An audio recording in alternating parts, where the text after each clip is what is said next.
My name is Sherman Perry, and I'm the interim athletic director. And it's an honor and a pleasure just to be able to greet you this morning for this National Signing Day celebration. I would like to congratulate all of the young men and women who are being honored here today for their outstanding accomplishments through athletics. And again, thanks for your presence this morning. I have some house cleaning here. After the awardees walk across the stage, if you would please go back to your seats, and everyone will stay seated until everyone has received their awards. And then at that time, when it's over with that particular part of the program, we'll dismiss you by schools to go to the room to take pictures. And also, after you take those pictures there, parents and friends, you can also come back to this stage. You'll be set where you can use this as another form to take pictures if you would like. Again, thanks for being here, and just a hearty welcome to all of you who are in attendance. Now I would like to introduce our superintendent of AISD School District, Dr. Marcelo Cavazos, for remarks. Thank you.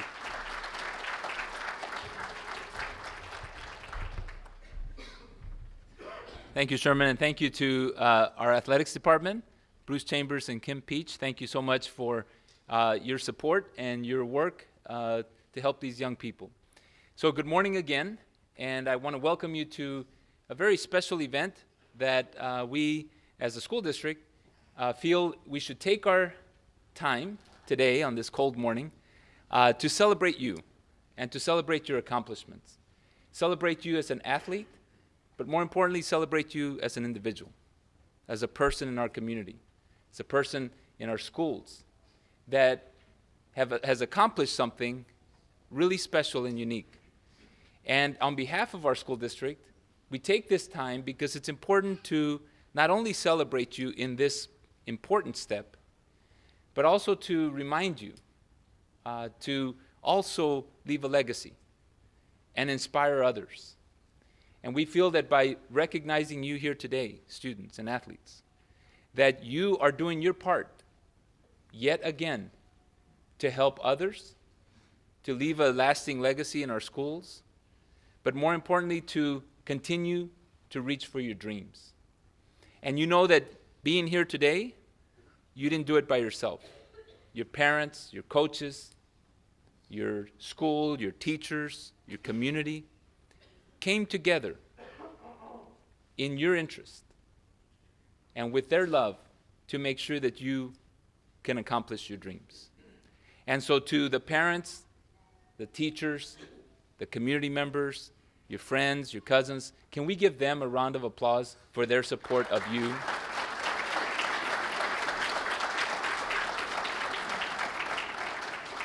And so as you celebrate today and you come across this stage to be recognized, you're also, in a way, bringing everyone who supported you. And you're recognizing them. You're a demonstration of their love. And so as you reflect on today, a memorable day, and you continue to reach in your post-secondary kind of experiences, you have the tools to be successful. The things you've learned, perseverance, hard work, practice, discipline, the things that you've learned and you continue to refine, those are the things that are going to help you as you continue your journey to success. So don't forget those things. Don't make those things kind of like, okay, I did that, now I'll move on to something else. You have the tools. You have the tools to have great success. And so I encourage you to use that. But you also have the support of your friends and family and school. And don't forget that either, because you'll always have that. You'll have their love. And so today, it's a demonstration of your success, but also a celebration for all those people who helped you in your accomplishment today. So I'd like to take a moment to recognize our school board members that are instrumental in making sure that we have an outstanding athletics department, an outstanding athletics program in Arlington ISD. So we'll start with our board president, Dr. Aaron Reich. Our board secretary, Keisha Mays. Our board member, Justin Chapa. And our board member, Kristen Hudson. So we thank them for their commitment and their support. But thank you and enjoy the rest of the morning. My name is Bruce Chambers. I'm the Assistant Athletic Director here at Arlington ISD. It is my privilege and pleasure to introduce our speakers for today, to be able to tell you a little something about each one of them. And it's kind of a unique situation because we have two, and usually we've had in the past we usually had one, you know, as I was looking over some of their accomplishments, my mind started to go back to when I first met them, and they were, as they walked on the campus of the University of Texas, looking like a deer in headlights, skinny, and just kind of not knowing what the future held for them.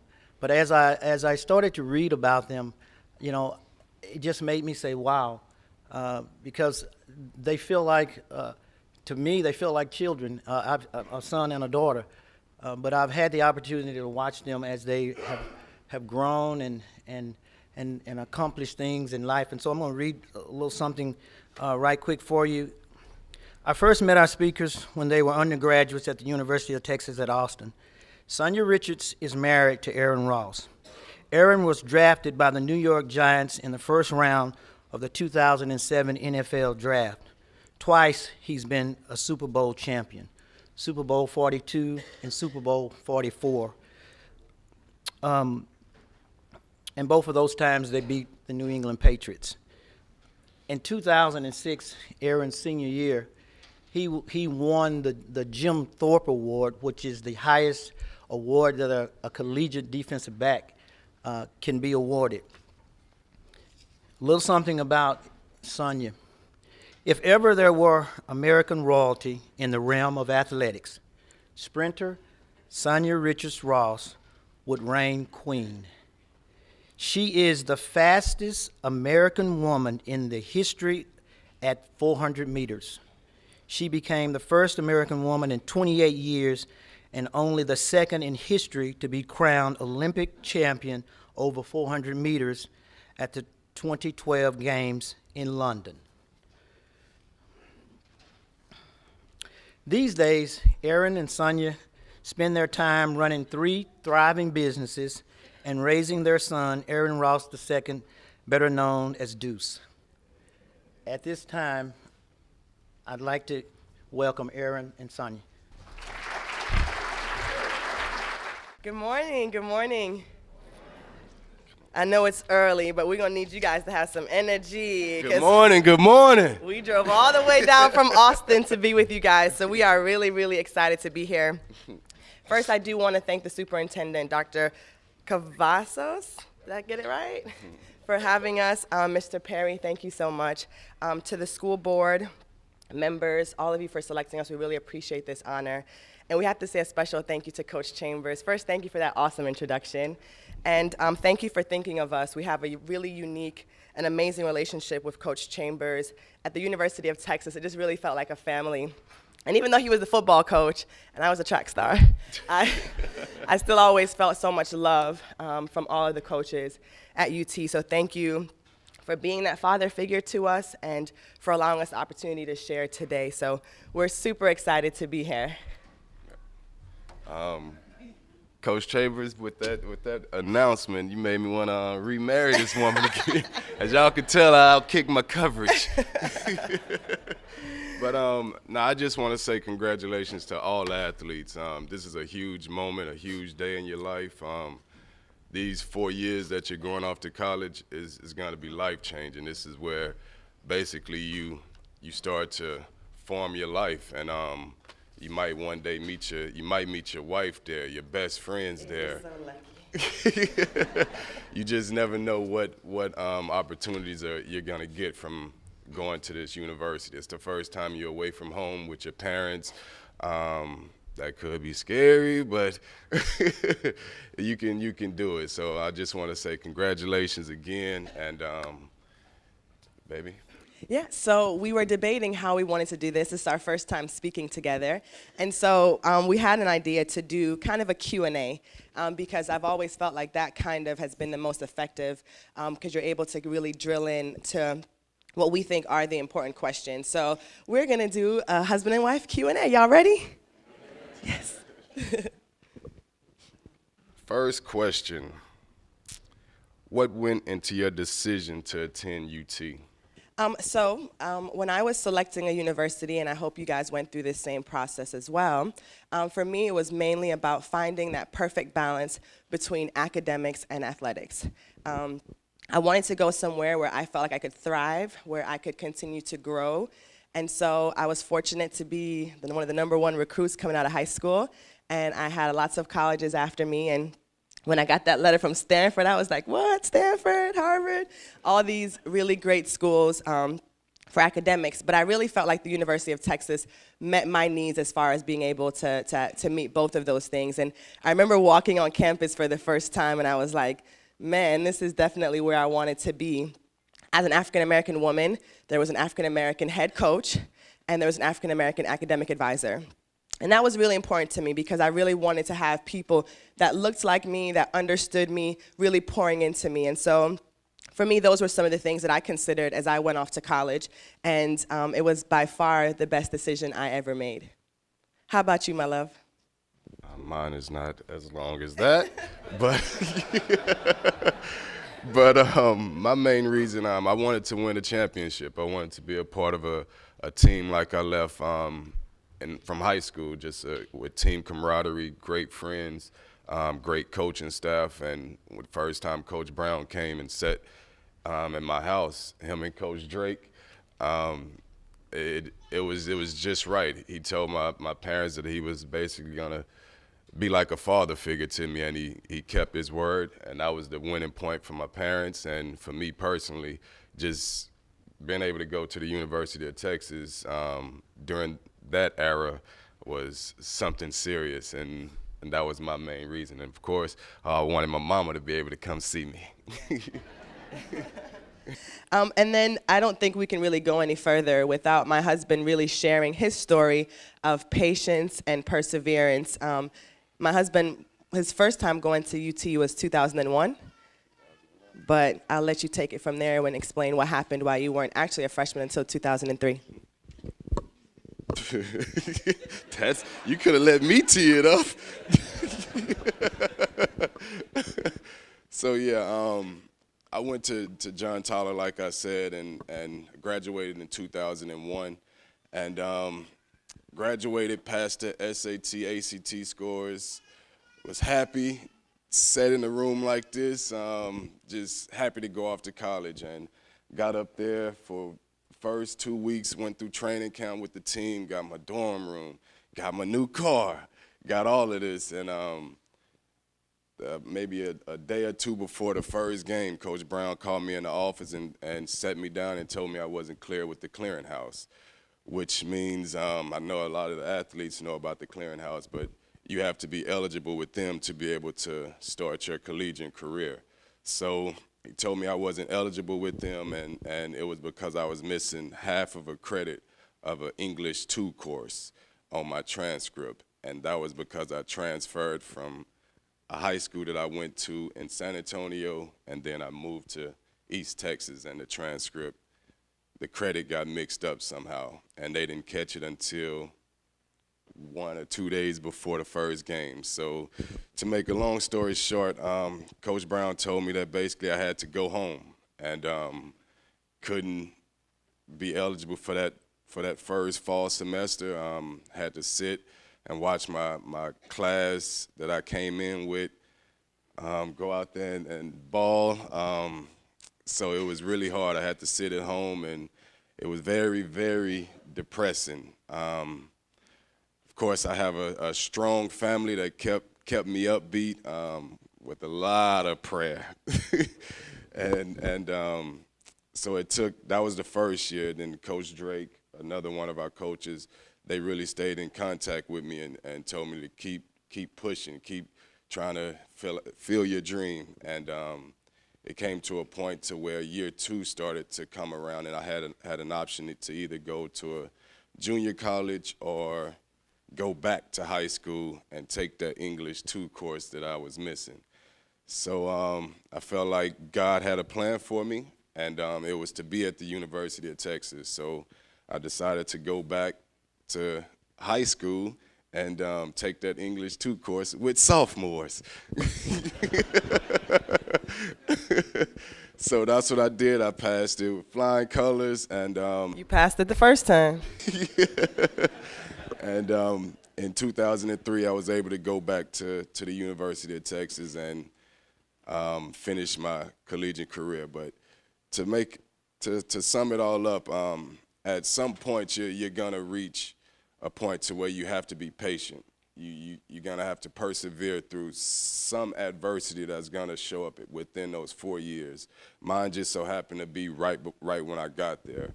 But you might go there and it's someone that basically the coaches just don't agree with what you're doing, but you're gonna have to persevere through it and just be patient, and the coaches will give you your opportunity. So I'm not sure what's gonna be there, but you're gonna face something, and just know that if you fight through it, you'll be all right.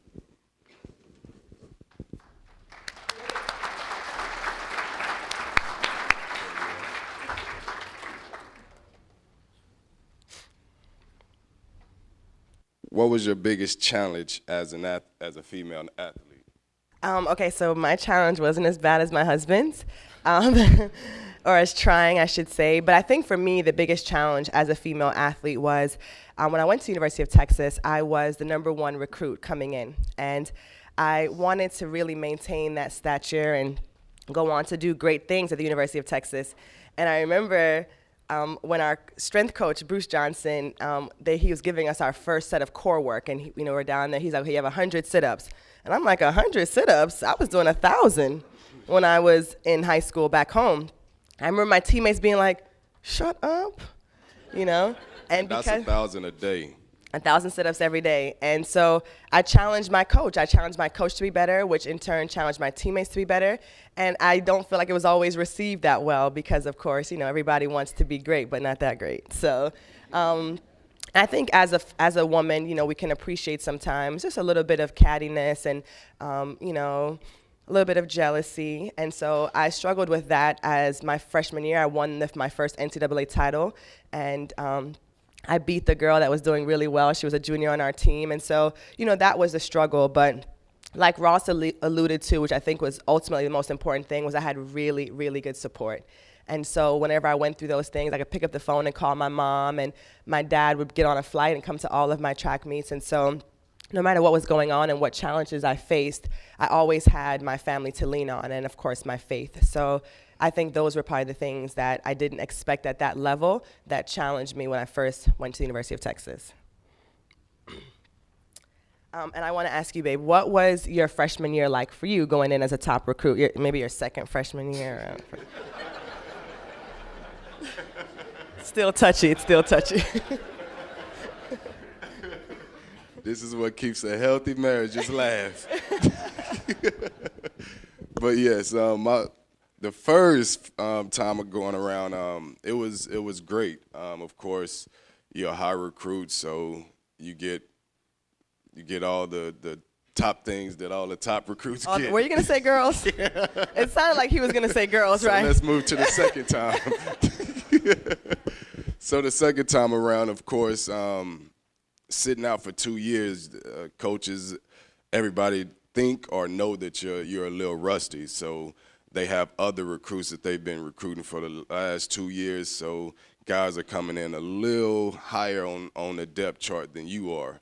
And of course, sitting out for 2 years, I'm a little rusty. So it took me 3 years to finally get on the field and become a starter at the University of Texas. And that was what I was wanting to talk about patience. It kind of goes back to that, to where you might be the top dog coming out of your high school, but it's somebody else at your university that might be a top dog as well. So I don't want you to get discouraged or get scared of that, but I want you to know that that might be your adversity, that you might have to sit on the bench. You might have to go through some times where people not just patting you on the head like you're used to in high school and saying, good job, you're the man, you're this. You might be that freshman, that fresh fish, what they call them. So just have patience, keep studying your film, keep looking at the guy in front of you, see what he's doing. And when coach call your number, just be ready to go out there and ball, because you know at any point, anyone can get hurt. Anyone could mess up on a play, and they can run that same play, and you come in and make the play just because you were paying attention. Don't hold back your confidence just because you're a freshman, but go in there with open ears or open heart and be willing to learn from the upperclassmen. And when your turn come, knock it out.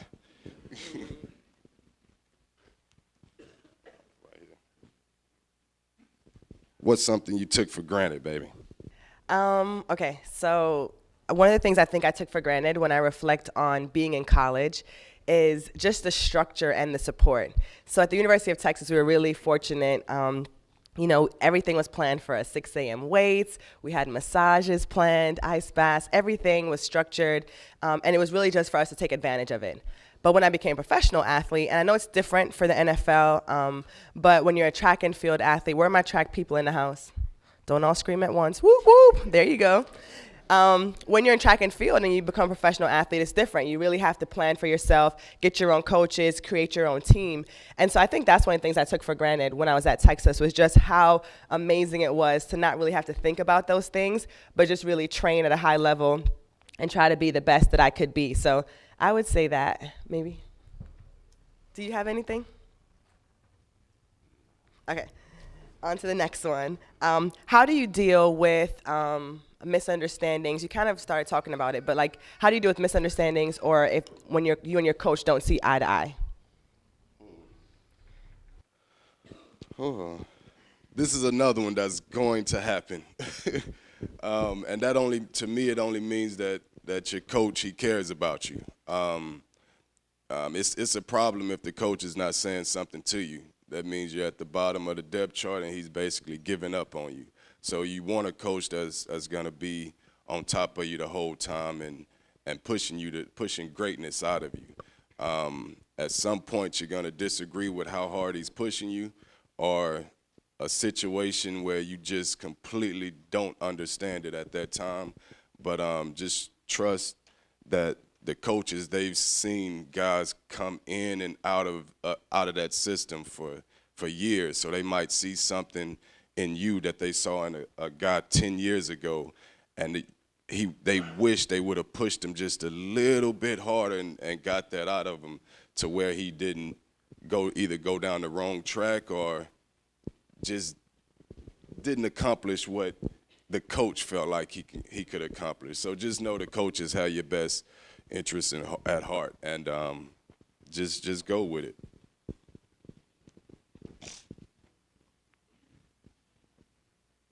And then the one thing about the coach, this is personal for me, talk about it. Go and find, like Sanya talked about earlier, whoever is in your supporting cast, your mom, your dad, your sister, your best friend, don't hold it in, because you can come up with things in your head that you're really not mature enough to understand at that time. Go and talk it out. Is one thing. I held it in for a while, and when I was in the NFL, and I had a misunderstanding with a coach, and I thought I could settle it myself, and I ended up making it worse. The time I went and sat down and talked to Sanya's dad, he gave me a different perspective of where the coach was coming from, and I understood it then. I wish I would have sat down and told someone what I was going through at the time. I know sometimes as men, we think we can handle everything on our own, but it's okay to go out and tell people how you feel and tell them what's hurting you emotionally. And I think sometimes it works out a lot better on the back end. Yeah, and that kind of also brings me something I'd love to share too, kind of off our paper. But one of the things I had when I became professional was I worked with a sports psychologist. And I know it's crazy because every time I say it, people are like, oh, you shouldn't share that. And I'm like, for me, I thought it was one of the best decisions I ever made. It's easy to think about and rationalize having a coach on the field, right? But why not have a mind coach, someone who can pull the best out of you? So like Ross said, especially for men, I think it's sometimes hard, but I feel like you should embrace that. If there's someone who you can rely on, if the university makes it accessible for you to have a sports psychologist, take advantage of it. When you get to the next level, everybody is talented. Everyone that lines up beside you is fast. Everyone that lines up in front of you is talented and skilled, but it's the person who can stay in the moment mentally. And a mind coach or a sports psychologist can help you to do those things. So that just kind of reminded me of that. So I wanted to share that with you guys because had I known sooner, I would have gotten one sooner. I didn't get one until I was in 2009, which I regret. So yeah, I wanted to share that too. What's your advice as it relates to academics? So this is a big one for us too. I think it's supremely important that you remember as you go off to school that you are student athletes and not athlete students. And I think sometimes as athletes we forget it, sometimes our coaches forget it, and our academic advisors. But it's on you to remember that. And so what I would tell you, I know you might go off to college and you don't know exactly what you want to major in yet, but the minute you find out, make sure that you're on a degree plan that allows you to graduate in 4 to 5 years. Don't wait for 6, 7, or 8 years because you're never going to do that. So it's super important. I know in the moment it's like, oh, this piano class is easy and I'm on the field. But when you're done and you have all these electives and you're nowhere close to your degree, you're going to regret it. So right now, before you go off to college, if you know what you want now, awesome. Speak to your academic advisors. Help them help you. Because as much as they're accountable, it's really going to fall back on you. So it's super important that you remember when you step foot on that campus that you are a student athlete and not athlete student. And that piano comment she just said, that was me. I wasn't going to tell them that part. But. So just to reiterate, yes, it's very important.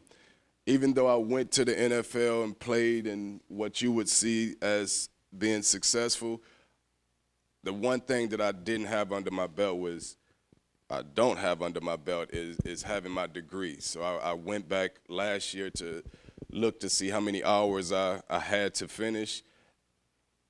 And I still had 2 years after going to college for 4 years, and that's because I was placed in a lot of elective class, piano, theater, sign language, things like that didn't line up with where I was trying to be. So take it very seriously because being able to, after the NFL track, a professional career is not promised, but what you have up here, you can always take with you. The physical body will definitely go away, but you'll have that mental part with you for a lifetime. So please take it very seriously.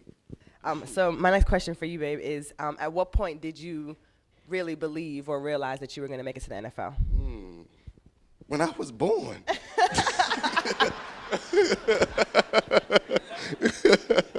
No, but I guess not. To be honest with you, I didn't start playing organized sports until I got to high school. That was the first time I actually really played organized sports. So I was just doing it because it was fun. My coach said I was good at it in PE. I liked it and ended up getting a scholarship to the University of Texas, and that was just still something I was excited about, just to go to school because I was the first one to ever go to a university in my family. So not until an agent came and sat me down my junior year in college and said, hey, you have a chance to possibly make it to the NFL. And then seeing my wife go pro the year before and seeing what it took for her to become a professional athlete, I was like, wow, I think this is something that I can do as well. And that's when I started to basically train with a purpose, and that's when everything pretty much changed for me. And that was my junior year.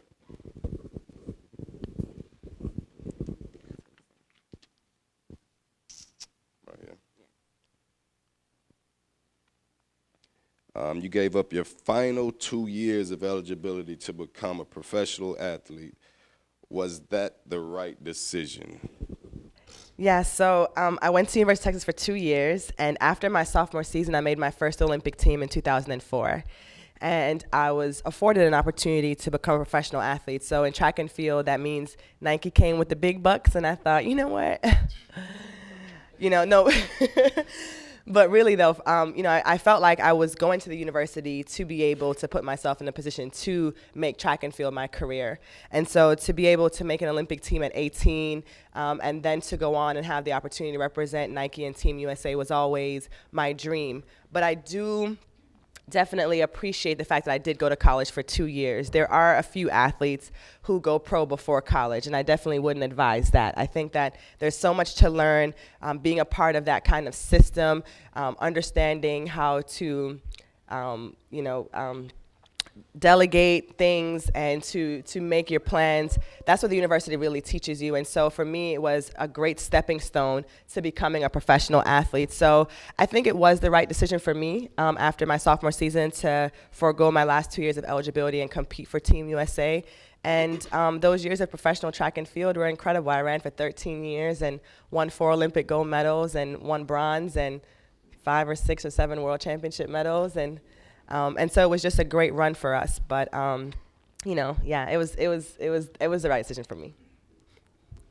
And so what I wanted to do, or what we wanted to do at the end here, was I just wanted to see if there's anything else that you wanted to leave these awesome students with. And I know your parents are here and your support staff. This is a support system that's just incredible. We want to maybe leave with 2 things. And Coach Chambers, if it's okay, maybe open the floor for a few questions. I don't know how much time we have. Maybe we could do that too. But is there anything that you'd want to leave the students with?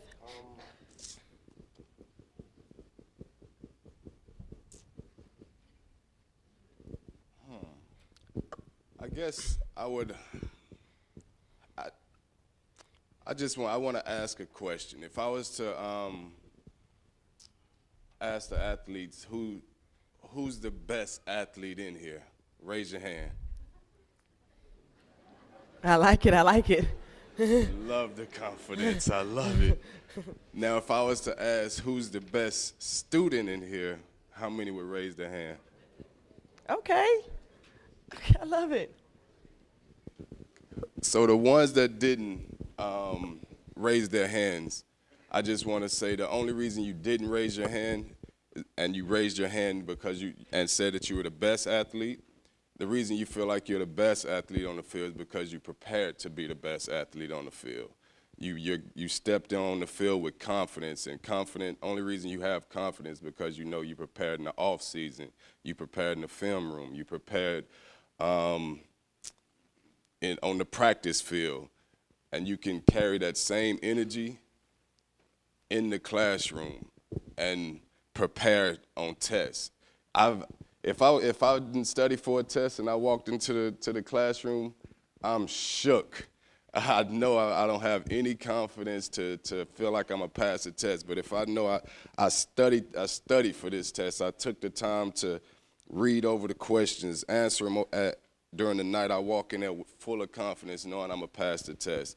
So it's the same way that I want y'all to really look at academics. I know we keep stressing academics, and it's because we know how important it is with us being retired now. You might not see it now, but take it seriously now. This is where you set your foundation here at college.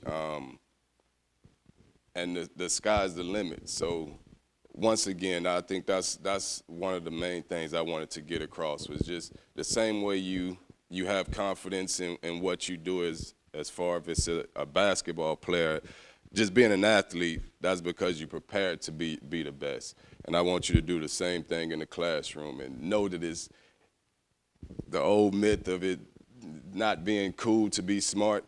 Please toss that away. It's very cool to be smart. Then you won't have to work for someone. You'll be able to have your own and be able to create your own jobs in the long run. So please take education important, please. And the final thing I would like to leave with you guys before we open the floor is just the importance of being yourself.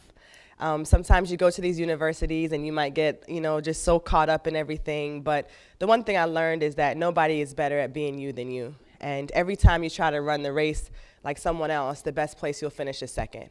So go onto this campus, bring all of you with you, bring your heart, bring your passion, take advantage, network, meet cool people, and really enjoy it, because everyone says it and it's so true. It's gonna go by so quickly, and you're gonna look back and say, man, those were the best years of my life. So we're excited to be here. I won't tell you guys how long it's been since we were in your shoes, but it does still feel like yesterday. So we just wanna wish you guys the best. And no, don't say it out loud. Don't say it. And we want to see if there are any athletes that have any questions that we can answer. This mic? Yeah. And how much time do we have, Coach Chambers? Like 5 minutes?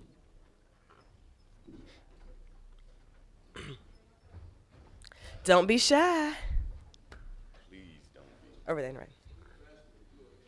right? You already know. You already know. You can Who ask it again, faster, they didn't you or hear him? I don't think they heard the question. Ask it. Who's faster, you or him? Okay, you already know. No, it's funny. People ask us that all the time, right? And I was like, we should have raced in our prime.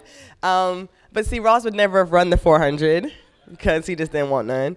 And but no, my husband's definitely quicker than me. And our son is 5 months old. And it's so funny. He's already in the walker, and y'all are not ready for my little Usain Bolt, okay? He already got form and speed, so super excited. Okay, I know you, as you said, it's been a while since you've been out of school.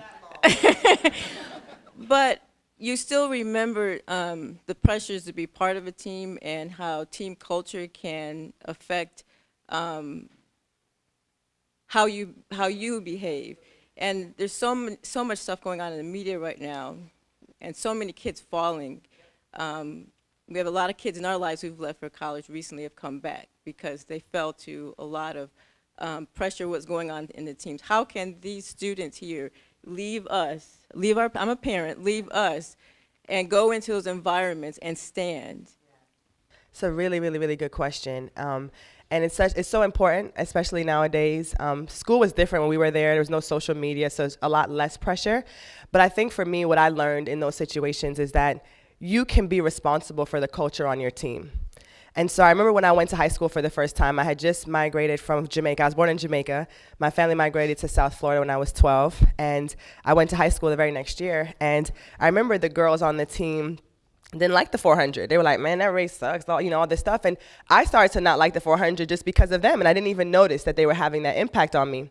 And as soon as those girls graduated, I started running the 400. And I'm Olympic champion in the event because I opened up my mind to being able to do that. And so I think the most important thing that you can do is never be that rotten apple. Be the one who is affecting the culture on your team. Be the one that's always positive and encouraging. It's not always easy, and of course sometimes you need other people to bolster you up, but be accountable for yourself and for your teammates and be willing to make that stand. So I remember another experience I had in high school was I didn't curse when I went to high school. Like being in Jamaica, like I was just raised differently, and so I didn't curse. And I remember coming to high school and being like, my goodness, like these kids are crazy. And and I made it cool to not curse. I remember we changed the word to like fork and just other things. And my entire team stopped cursing because I didn't curse, So don't diminish what you bring to the table. Be willing to make a stand. And even if it's not cool at first, eventually everybody starts following you anyway, and then it becomes cool. So I know it's a lot of pressure, but you're up for the challenge.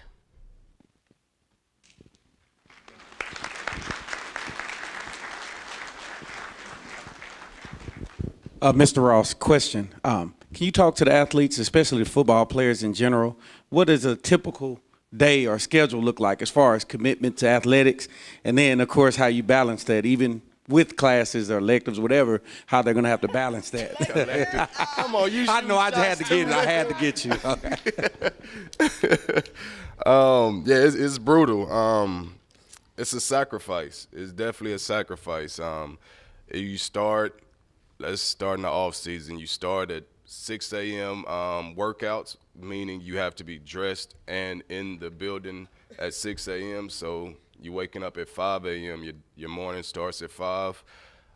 You practice for about 3 hours out of that that time period, that time slot, including the weights. Right after that, you go to class for up until about 12. You might have lunch, if you don't want to go and take a nap. Then you go back around, you might have another class up until 2. Then you have film. You go right back to studying films, which is class again, for an hour, hour and a half. Right after that, you go to practice from 4 to 7. Shower, you don't get back to the room to where you can rest at 9 at night. So from 5 a.m. to 9 at night, your day is completely packed with school, studying, film work, maybe a girlfriend, whatever the case may be.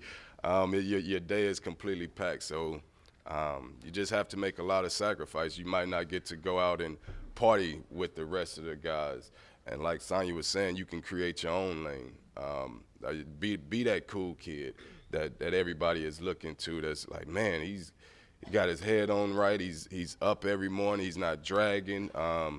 He's getting it done. He's also keeping up with his grades. He's doing all the right things that he's supposed to do, and just lead by example. So it's a rough day, but believe me, you can get through it.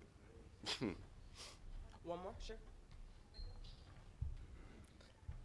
Who will be the last question? He's gonna make you work. I'm timing you. There you go, there you go. Hello, Ms. Ross. You said that you had a lot of scholarship offers. Who encouraged you and who helped you make the right decision for the school that you wanted to attend? I would definitely say it was my parents. I didn't speak enough about the sacrifices that they made and how plugged in they were to my career. My mom and my dad converted our garage into a gym when I was a sophomore in high school.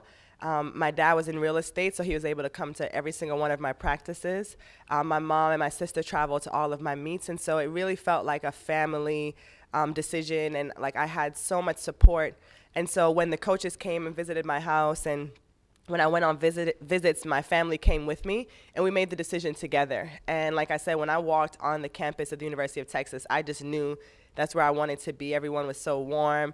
My teammates were like-minded. We all wanted to win a national championship. And like I said, there was an African-American head coach who I wanted to be like and emulate, and just great support in the academic department. So those things played into my decision, but I would say ultimately my mom and dad helped me make the right decision.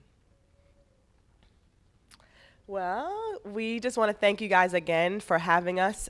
We wish you guys all the best. And, you know, my husband and I would love to be a resource to you guys. You can always slide in our DMs appropriately, you know. And I do want to encourage you guys to use social media to your advantage. You know, like there are people now that you can get a hold of and reach out to who will be happy to help you. So if there's anything that we can do, you know, you can hit us up and we'll communicate with you and stay in touch. So, and that's Sanya Richie Ross on Instagram. One more, I want you to tell them about the importance of social media, since it's so important today. Okay, my husband. What not to do. Yes. So just quickly, because social media does play such a big part and big role in our lives today, I just want to remind you that everything you post lingers. Remember that you're not going to be 18 and 19 forever. And so everything that you post, you know, imagine that your future boss might see it, that your pastor might see it, your daddy might see it.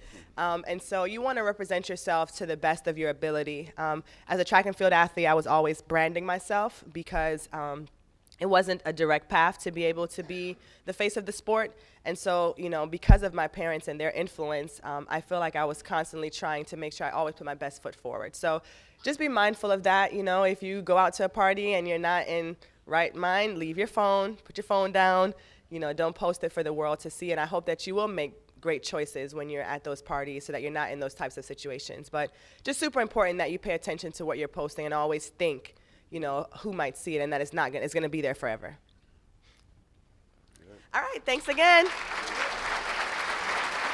Sanya, Aaron, well said, some excellent advice. Parents, coaches, teachers, students, administration, family, and friends, welcome to this year's National Signing Day. I'm John Nelson. I've had the privilege of announcing a lot of your games on the court and in the field over the last 3+ years, and will follow you in the future. I'm going to announce the school, the students, the sport, and the college or university attending alphabetically. So if we could have all of those from Arlington High line up to my right.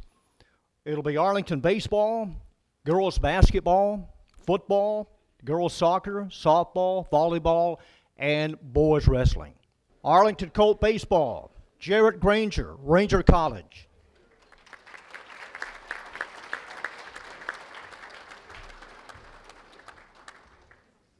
Girls basketball, Rachel Tippins, Pratt Community College.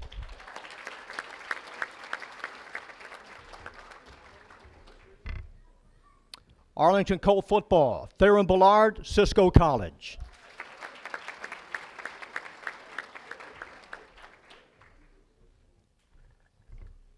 Josh Bowen, RPA College.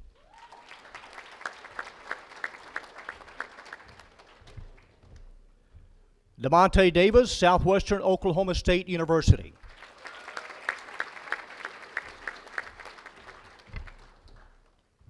Trey Felt, Cisco College.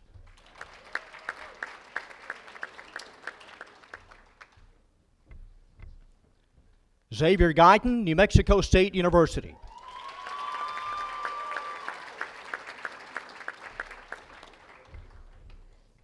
Dallas Heineman, Texas A&M University Commerce.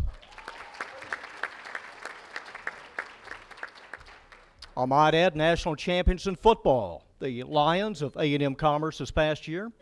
Zion Mills, West Texas A&M University.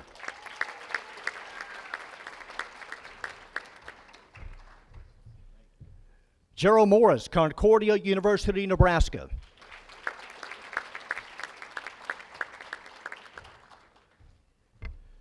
Darian Ruffin, Evangel University.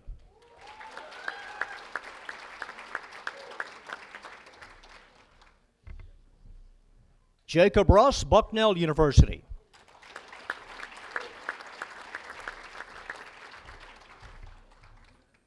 Girls soccer, Cameron Antu, University of the Ozarks.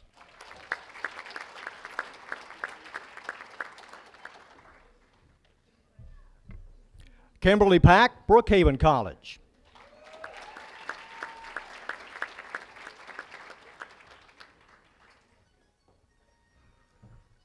Softball, Renee Flores, Paris Junior College.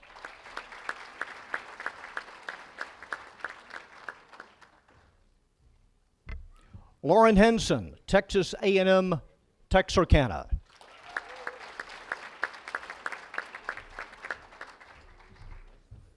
Volleyball, Taryn Cates, Houston Baptist University.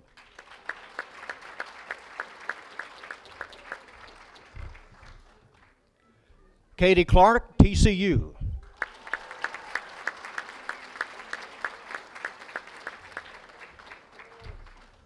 Boys wrestling, Brandon Chapin, Wayland Baptist University.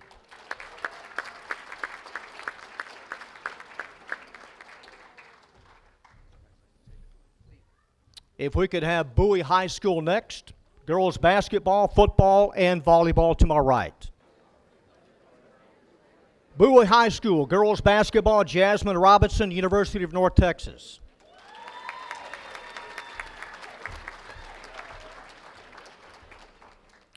Bowie football, Brandon Ellis, Snow College.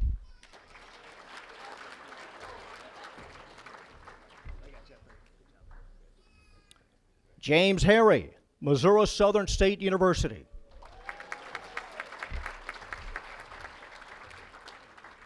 Brandon Kane, Emporia State University.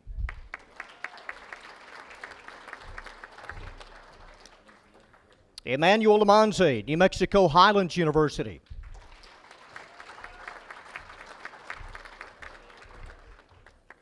Alvin Runnels, Northeastern State University.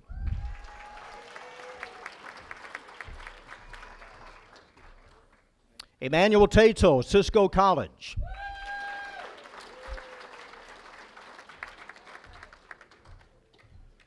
Greg Ware, Angelo State University.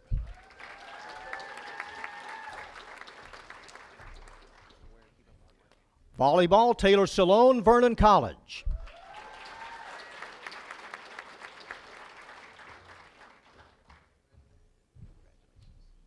All right, Lamar High School, baseball, football, boys golf, and boys track.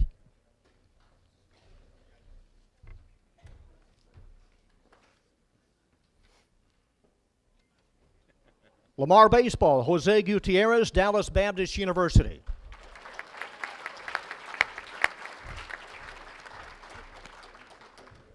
Lamar football, Bobby Brown Jr., Texas A&M University. Not here. Dayton Dubs, Northwestern Oklahoma State University.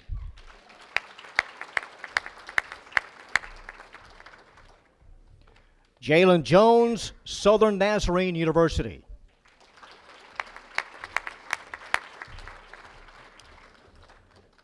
Lamar Golf, Caleb Hicks, University of Texas, Arlington.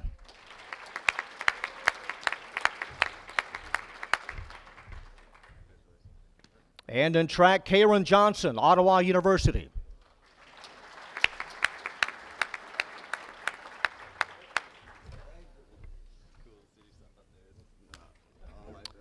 Next up, Martin baseball, Sam Creed, Luna Community College.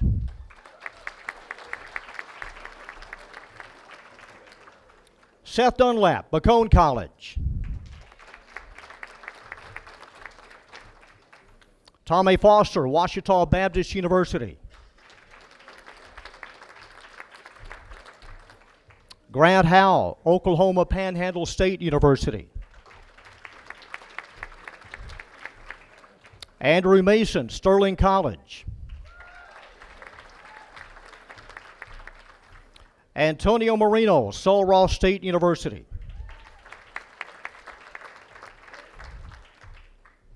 Cooper Randall, Luna Community College.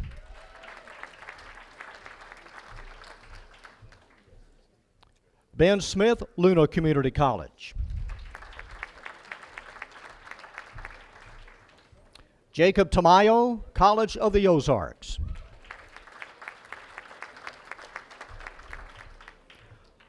Martin football, Basil Abdu Ahmad, West Texas A&M University. Sorrell Brown, Tulane University.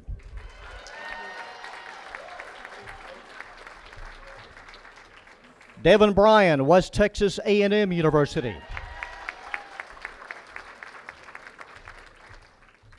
Cameron Carden, University of Mary Hardin Baylor.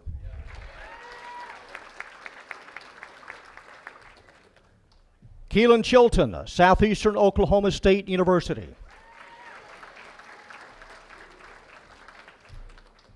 Dylan Ford, Southeastern Oklahoma State University.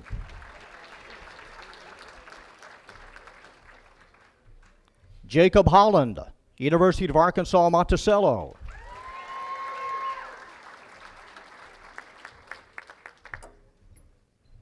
Casey Marica, University of Northern Colorado.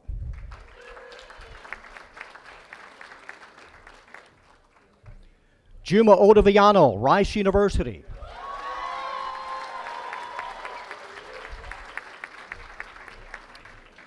Emmanuel Sadala, Navarro College.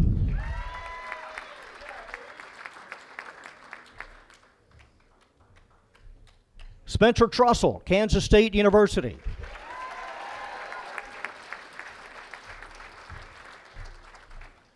Darrell Ware III, West Texas A&M University.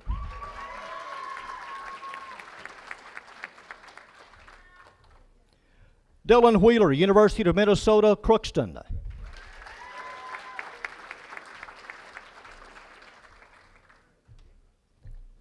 Braden Willis, University of Oklahoma.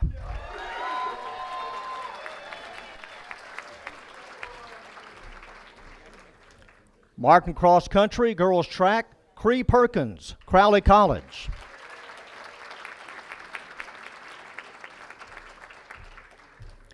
Volleyball, Emily Ickes, McNeese State University.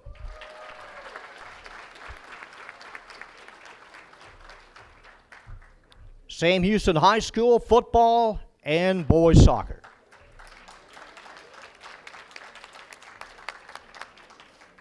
Sam Houston football, Joshua Bolden, Northeastern State University.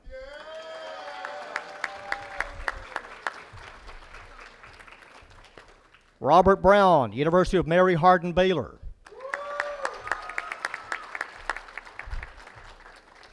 Jacob Dollar, Hendrix College.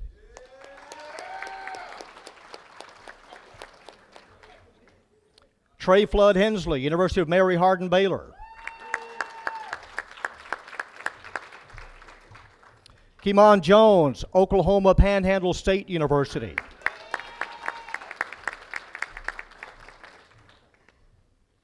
Cameron Landa, Cisco College.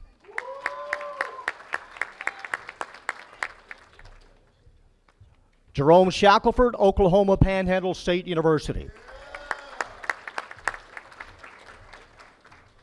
Not here, but I do want to recognize Jalen Vincent, Southeastern Oklahoma State University. Boys soccer, Jason Ramirez, Hill College. Mario Treviso, Hill College.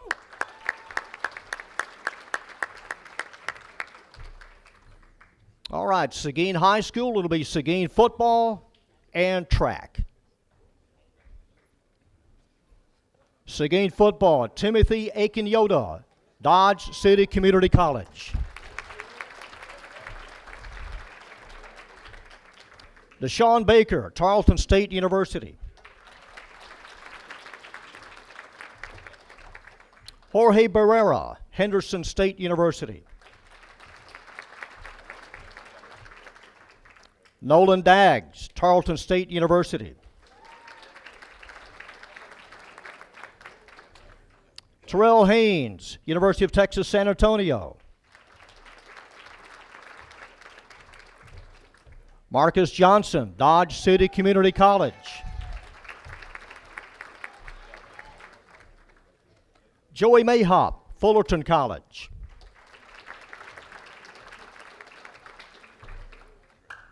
Madison Ridgeway, Air Force Academy.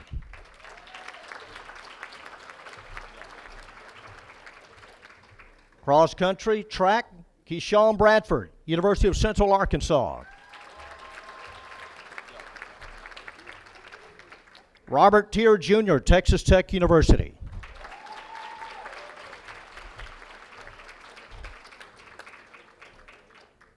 Why don't you give yourself a final round of applause, and once again, congratulations.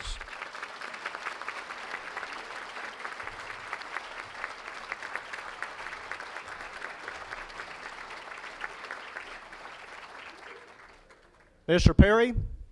We can't thank you enough for your attendance and your patience, and we just appreciate all these young guys, ladies and young men that are going out. And in a few weeks, you'll be commencing, and you're all starting over on a new era in your life and a new journey. We appreciate the speakers, Mr. and Mrs. Ross, that came, and we just appreciate all that you do. And remember now, we'll be dismissed in here by schools that go to next door to get pictures taken. And again, if you finish there, you want to come back and use this stage for further personal pictures, you may do so. Again, we appreciate you. Thank you. Congratulations, men and ladies, on your new journey, and we just appreciate you being here. Thank you.